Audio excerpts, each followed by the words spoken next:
नमस्कार दोस्तों, मेरा नाम है समीर। एक मुलाकात ज़रूरी है में आपका स्वागत है।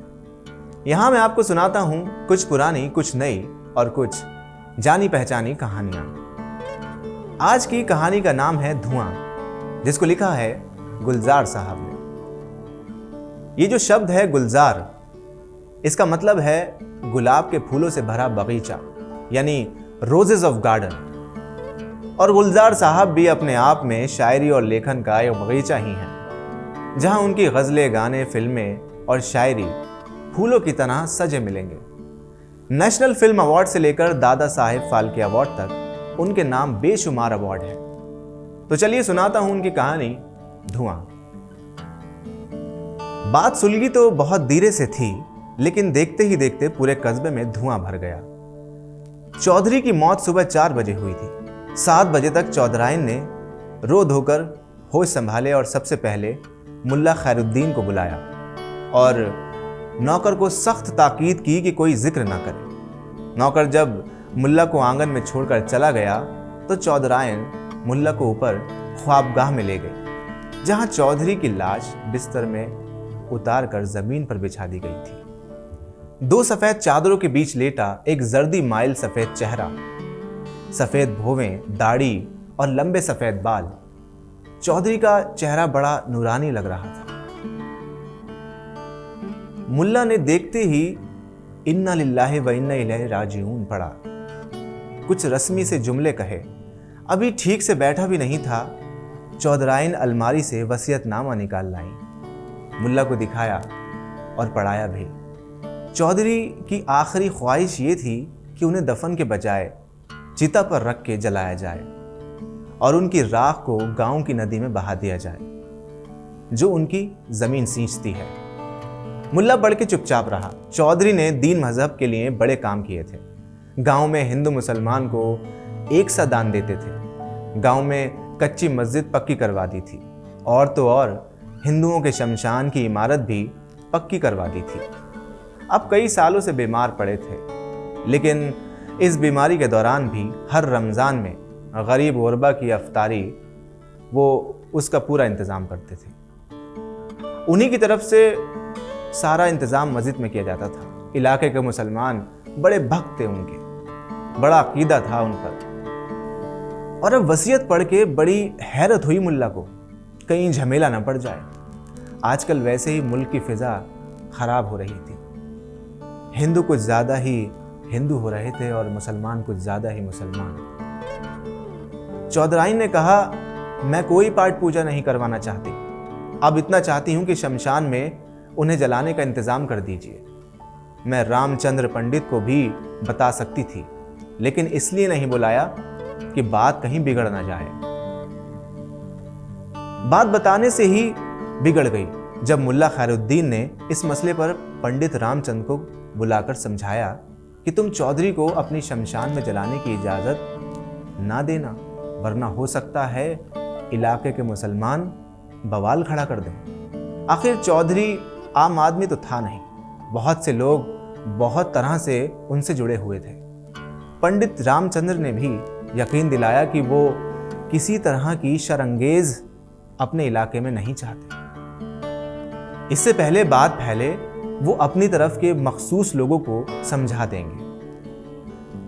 बात तो सुलग चुकी थी, धीरे धीरे आग पकड़ने लगी। सवाल चौधरी और चौधराइन का नहीं, सवाल अकीदों का है। सारी कौम, सारी कम्युनिटी और मजहब का है।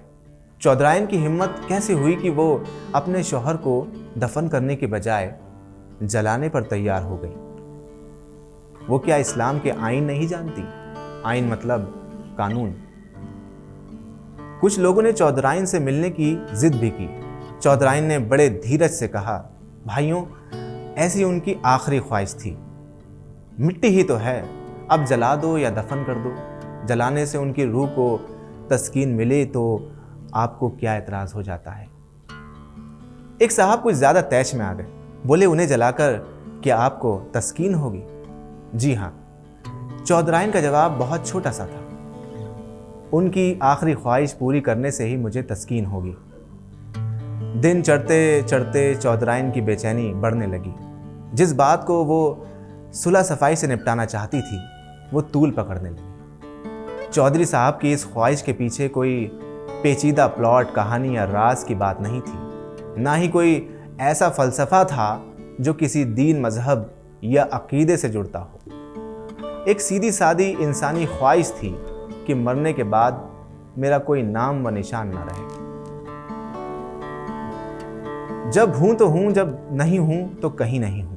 बरसों पहले ये बात बीवी से हुई थी, पर जीते जी कहाँ कोई ऐसी तफसील में झांक कर देखता है। और ये बात, उस ख्वाहिश को पूरा करना, चौधराइन की मोहब्बत और भरोसे का सबूत था। ये क्या कि आदमी आंख से ओझल हुआ और आप तमाम ओहदे पैमाने भूल गए।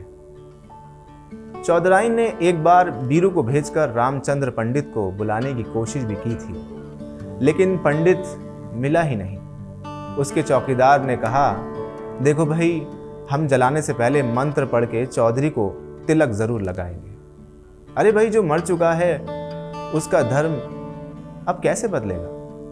तुम ज्यादा बहस तो करो नहीं। ये हो नहीं सकता कि गीता के श्लोक पढ़ें बगैर हम किसी को मुखाग्नि नहीं दें। ऐसा ना करें तो आत्मा हम सबको सताएंगी, तुम्हें भी, हमें भी, और चौधरी साहब के हम बहुत बड़े एहसानमंद हैं। उन्होंने बहुत एहसान किया है हम पर। हम उनकी आत्मा के साथ ऐसा नहीं कर सकते। बीरू लौट गया। बीरू जब पंडित के घर से निकल रहा था तो पन्ना ने देख लिया। पन्ना ने जाकर मस्जिद में खबर कर दी। आग जो घुट घुट कर ठंडी होने लगी थी, फिर से भड़क उठी। 4-5 मोतबर मुसलमानों ने तो अपना कतई फैसला भी सुना दिया। उन पर चौधरी के बहुत एहसान थे, वो उनकी रूह को भटकने नहीं देंगे। मस्जिद के पिछवाड़े वाले कब्रिस्तान में कब्र खोदने का हुक्म भी दे दिया गया। शाम होते होते कुछ लोग फिर हवेली पर आ धमके। उन्होंने फैसला कर लिया था कि चौधराइन को डरा धमकाकर चौधरी का वसीयतनामा उससे हासिल कर लिया जाएगा और जला दिया जाएगा। फिर वसीयतनामा ही नहीं रहेगा तो गुड़िया क्या कर लेगी? चौधराइन ने शायद ये बात सूंघ ली थी। वसीयतनामा तो उसने कहीं छुपा दिया था, और जब लोगों ने डराने धमकाने की कोशिश की तो उसने कहा, मुल्ला खैरुद्दीन से पूछ लो, उसने वसीयत देखी है और पूरी पढ़ी है, और अगर ये इनकार कर दे तो कुरान शरीफ पर हाथ रख के इनकार कर दे तो दिखा दूंगी, वरना क्या, वरना कचहरी में देखना। बात कचहरी तक जा सकती है, ये भी वाज़ेह हो गया। हो सकता है चौधराइन शहर में अपने वकील को और पुलिस को बुला ले, पुलिस को बुलाकर उनकी हाजिरी में अपने इरादे पर अमल कर ले, और क्या पता वो अब तक उन्हें बुला भी चुकी हो। वरना शौहर की लाश बर्फ के सिलों पर रखकर कोई कैसे इतनी खुद एतमादी से बात कर सकता है? रात के वक्त खबरें अफवाहों की रफ्तार से उड़ती रहीं। किसी ने कहा, एक घोड़ा सवार अभी अभी शहर की तरफ जाते हुए देखा। घुड़सवार ने सर और मुंह साफे से ढांप रखा था और वो चौधरी की हवेली से ही आ रहा था। एक ने तो उसे चौधरी के अस्तबल से निकलते हुए भी देखा था। खादू का कहना था कि उसने हवेली के पिछले अहाते में सिर्फ लड़कियां काटने की आवाज ही नहीं सुनी, बल्कि पेड़ गिरते हुए भी देखे हैं। चौधराइन यकीनन पिछले अहाते में चिता लगवाने का इंतजाम कर रही हैं। कुल्लू का खून खौल उठा। बुज़दिलो, आज रात एक मुसलमान को चिता पर जला दिया जाएगा और तुम सब यहां बैठे आग की लपटें देखोगे। कल्लू अपने अड्डे से बाहर निकला। खून खराबा उसका पेशा है तो क्या हुआ, ईमान भी तो कोई चीज है। ईमान से अजीज तो मां भी नहीं होती यारो। 4-5 साथियों को लेकर कल्लू पिछली दीवार से हवेली पर चढ़ गया। बुढ़िया अकेली बैठी थी लाश के पास। चौंकने से पहले ही कल्लू की कुल्हाड़ी सर से गुजर गई। चौधरी की लाश को उठाया और मस्जिद के पिछवाड़े ले गए, जहां उसकी कब्र तैयार थी। जाते जाते रमजे ने पूछा, सुबह चौधराइन की लाश मिलेगी तो क्या होगा? बुढ़िया मर गई क्या? सर तो फट गया था। सुबह तक क्या बचेगी? कल्लू रुका और देखा चौधराइन की ख्वाबगाह की तरफ। पन्ना कल्लू के जिगरे की बात समझ गया। तू चल उस्ताद, तेरा जिगरा क्या सोच रहा है मैं जानता हूं, सब इंतजाम हो जाएगा। कल्लू निकल गया कब्रिस्तान की तरफ। रात जब चौधरी की ख्वाबगाह से आसमान छूती लपटें निकल रही थीं, तो सारा कस्बा धुएं से भरा हुआ था। जिंदा जला दिए गए थे और मुर्दे दफन हो चुके थे। दोस्तों, गुलजार साहब की ये बिल्कुल अलग कहानी, जो शायद आपने बहुत वक्त बाद सुनी हो या नहीं भी सुनी हो, आपको कैसी लगी मुझे कमेंट सेक्शन में ज़रूर बताइएगा। और ऐसी ही कहानियाँ, ऐसे किस्से मैं आपके साथ आपको सुनाने आता रहूँगा। तब तक के लिए धन्यवाद।